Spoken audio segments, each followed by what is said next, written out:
Hi guys, it's Mrs. Hanson. So I'm gonna do the same thing that I've done in my last video because I think that worked really well actually, where I share the vocabulary words first before I read the chapter. Especially for this chapter, there are a few words that have multiple meanings, so I just want to make sure that those are all cleared up before I start reading.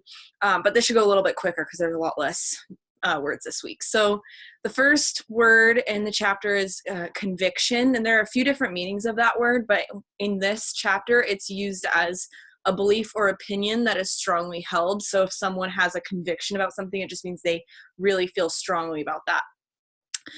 Consolingly, so when you console someone, it means you give them comfort in a time of loss or suffering. You try to make them less sad. So if your friend's feeling sad, you pat them on the back, give them some ice cream, you're consoling them. Doggedly just means persistent or stubborn. Interposed, it means to insert a comment, question, criticism, or the like in the course of a conversation. Just means to interrupt, basically. Penitentiary, this one is just a really big word, basically just means prison, and that kind of makes sense because this chapter is called The Arrest. So kind of halfway through the chapter, there's a lot of them on this one page. Dismay means to frighten or discourage. So as they're like feeling kind of bummed out, discouraged. Abrupt means sudden and not expected. The most common use of this word is when you're in a car or a bus and it makes an abrupt turn. It means it made a really sharp, sudden turn. So if you're not wearing your seatbelt, you might get thrown to one side. Sparse. Sparse means not thick or dense, scattered in thin amounts. So in this chapter, it's used to describe someone's apartment, someone's home that they live in, and it says that it is sparsely decorated. So all that means is they don't have a lot of furniture, they don't have a lot of decorations, it's kind of empty. Lame. So this one is part of the reason I wanted to do this beforehand, because lame, a lot of you guys probably already kind of know what that word means, but not in this context. So in this chapter, it's used to describe someone who is not able to walk well or who is disabled. Someone who is lame, can't walk, they might be in a wheelchair, or they might just have like one leg that doesn't work, something like that, just disabled. Chided. So chided is the next word. It means to express disapproval of. The best example I could think of this is if you're playing out in your front yard and you run out into the street, your mom is probably going to chide you for running out into the street. She's going to say, don't do that. That's really bad. The next word is submerge. So this one was a little bit tricky to find a definition that kind of worked in the way that the author, Franklin W. Dixon, used it in this chapter. So the real definition means to cover completely or cause it to overflow with water, to flood something. But when the author uses it in this chapter, he uses that as in a more metaphorical sense. So they're not actually covering it with water. He says they need to submerge their excitement. So basically they're just trying to keep it all inside, trying to not like go too crazy. It'll make sense when we get to it in the chapter. And the last one is tramp. So the best example I could think of this one is if any of you guys have seen the movie, the Disney movie, Lady and the Tramp. A tramp is a person who travels on foot from town to town who lives by begging or doing odd jobs. So they don't have a job, they don't have a house, someone like a homeless person. So yeah, the Lady and the Tramp, that's kind of, I haven't seen that movie in a long time, but the dog in it, he doesn't really have a home. He just kind of like bounces from place to place. So those are all our vocabulary words for this chapter. So I'm just going to get right into it. We're on chapter 7. It's really starting to pick up. Like I said before, this chapter is called The Arrest. Okay. Frank and Joe were determined to help their chum prove his father's innocence. They shared his conviction that Mr. Robinson was not guilty. Of course he's innocent, Frank agreed.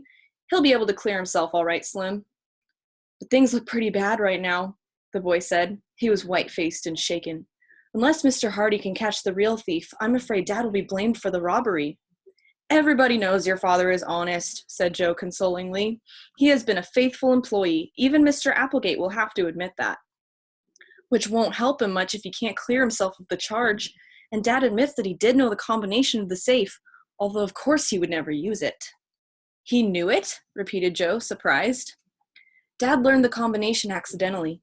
It was so simple he couldn't forget it. This was how it happened. One day when he was cleaning the library fireplace, he found a piece of paper with numbers on it. He studied them and decided they were the safe combination. He laid the paper on the desk, and the window was open, so he figured the breeze must have blown the paper on the floor. Does Mr. Applegate know that? Not yet, but Dad's going to tell him now. He realizes it will look bad for him, but he's going to give Mr. Applegate the truth. From the library came the hum of voices. The harsh tones of Herd Applegate occasionally rose above the murmur of conversation, and finally the boys heard Mr. Robinson's voice rise sharply. I didn't do it! I tell you I didn't take that money! Then where did you get $900 you paid on that note? Demanded Mr. Applegate. Silence. Where did you get it? I'm not at liberty to tell you or anyone else. Why not? I got the money honestly. That's all I can say about it. Oh, exclaimed Mr. Applegate. You got the money honestly, yet you can't tell me where it came from. That's a great story. If you got the money honestly, you shouldn't be ashamed to tell where it came from. I'm not ashamed. I can only say again, I'm not at liberty to talk about it. Mighty funny thing that you should get $900 so quickly. You were pretty hard up last week, weren't you? Had to ask for an advance on your month's wages. That's true. And then the day of this robbery, you suddenly have $900 and you can't explain it? Mr. Hardy's calm voice broke in. Of course I don't like to pry in your private affairs, Mr. Robinson, he said, but it would be best if you could clear up this matter of the money. I know it looks bad, replied the caretaker doggedly, but I've made a promise I can't break. And you admit being familiar with the combination of the safe, too, broke in Mr. Applegate. I didn't know that before. Why didn't you tell me? I didn't consider it important. And yet you come in and tell me now? I have nothing to conceal. If I had taken the securities and jewels, I wouldn't be telling you that I knew the combination. Yes, agreed Mr. Hardy. That's a point in your favor, Mr. Robinson. Is it? Asked Mr. Applegate.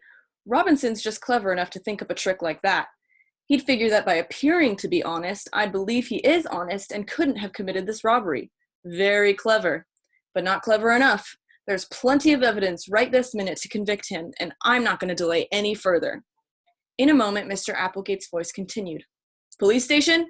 Hello? Police station? This is Applegate speaking. Applegate. Yes, Herd Applegate. Well, we found our man in that robbery. Yes, Robinson.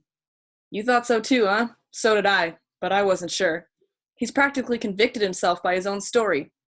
Yes, I want him arrested. You'll be up right away? Good. Goodbye.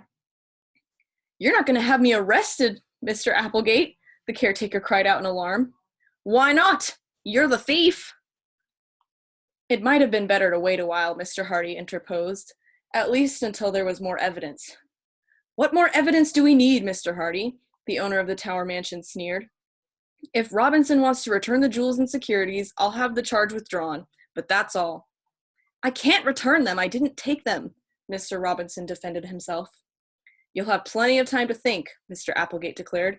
You'll be in the penitentiary a long time. A long time. In the hallway, the boys listened in growing excitement and dismay.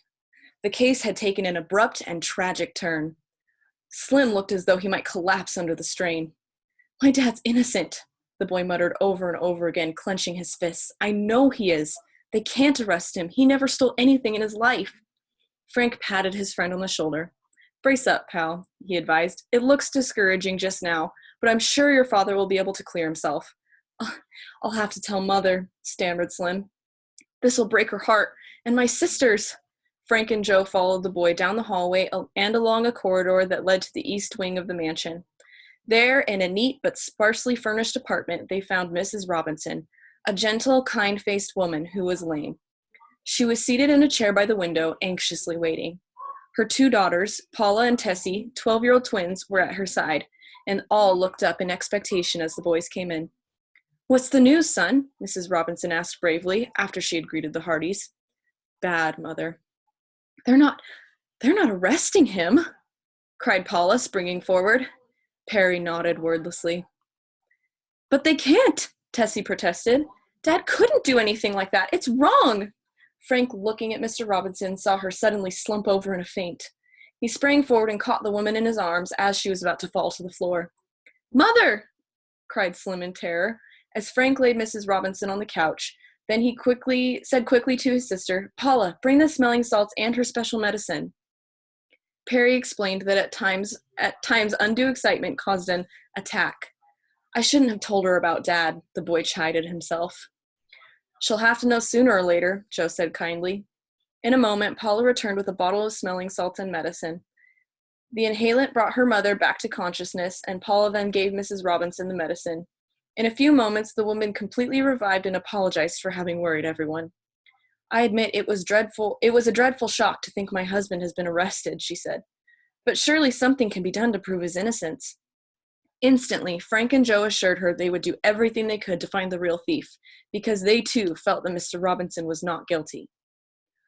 The next morning, as the brothers were dressing in their room at home, Frank remarked, "There's a great deal about this case that hasn't come to the surface yet. It's just possible that the man who stole Chet Morton's car may have had something to do with the theft." Joe agreed. "He was a criminal, that much is certain. He stole a car and he tried to hold up the ticket office, so why not another robbery?" "Right, Joe. I just realized that we never inspected Chet's car for any clues to the thief, so let's do that." The stout boy did not bring his car to school that day, so the Hardys had to submerge their curiosities until classes and baseball practice were over. Then, when Mrs. Morton picked up Chet and Iola, Frank and Joe went home with them. "I'll look under the seats," Joe offered, "and I'll search the trunk." Frank walked to the back of the car and raised the cover. He began rooting under rags, papers, and discarded schoolbooks. Presently, he gave a cry of victory. "Here it is! The best evidence in the world!" Joe and Chet rushed to his side as he held up a man's red wig. Frank said excitedly, "Maybe there's a clue in this hairpiece." An examination failed to reveal any, but Frank said he would like to show the wig to his father. He covered it with a handkerchief and put it carefully into his pocket. Chet drove the Hardys home. They assumed that their father was in his study on the second floor and rushed up there into the room without ceremony. "Dad, we found a clue!" Joe cried. Then he stepped back, embarrassed, as he realized there was someone else in the room. "Sorry," said Frank. The boys would have retreated, but Mr. Hardy's visitor turned around, and they saw that he was Perry Robinson. "It's only me," said Slim. "Don't go." "Hi, Slim." "Perry has been trying to shed a little more light on the tower robbery," explained Mr. Hardy. "But what is this clue you're talking about?" "It might concern the robbery," replied Frank. "It's about the red-haired man." He took the wig from his pocket and told where he found it. Mr. Hardy's interest was kindled at once. "This seems to link up a pretty good chain of evidence. The man who passed you on the shore road wrecked the car he was driving, then stole Chet's, and afterward tried to hold up the ticket office. When he failed there, he tried another and more successful robbery at the tower." "Do you really think the wig might help us solve the tower robbery?" asked Perry, taking hope. "Possibly." "I was just telling your father," Slim went on, "that I saw a strange man lurking around the grounds of the mansion 2 days before the robbery. I didn't think anything of it at the time, and in the shock of Dad's arrest, I forgot about it." "Did you get a good look at him? Could you describe him?" Frank asked. "I'm afraid I can't. It was in the evening. I was sitting by a window studying and happened to look up. I saw this fellow moving about among the trees. Later, I heard one of the dogs barking in another part of the grounds. Shortly afterward, I saw someone running across the lawn. I thought he was just a tramp." "Did he wear a hat or cap?" "As near as I can remember, it was a cap. His clothes were dark." "And you couldn't see his face?" "No." "Well, it's not much to go on," said Mr. Hardy, "but it might be linked up with Frank and Joe's idea that the man who stole the jalopy may still have been hanging around Bayport." The detective thought deeply for a few moments. "I'll bring all these facts to Mr. Applegate's attention, and I'm also going to have to talk with the police authorities. I feel they haven't enough evidence to warrant holding your father, Perry." "Do you think you can have him released?" the boy asked eagerly. "I'm sure of it. In fact, I believe Mr. Applegate is beginning to realize now that he made a mistake." "It'll be wonderful if we can have Dad back with us again," said Perry. "Of course, things won't be the same for him. He'll be under a cloud of suspicion as long as this mystery isn't cleared up. I suppose Mr. Applegate won't employ him or anyone else." "All the more reason why we should get busy and clear up the affair," Frank said quickly, and Joe added, "Slim, we'll do all we can to help your father." And that's the end of chapter 7. See you guys later. Bye.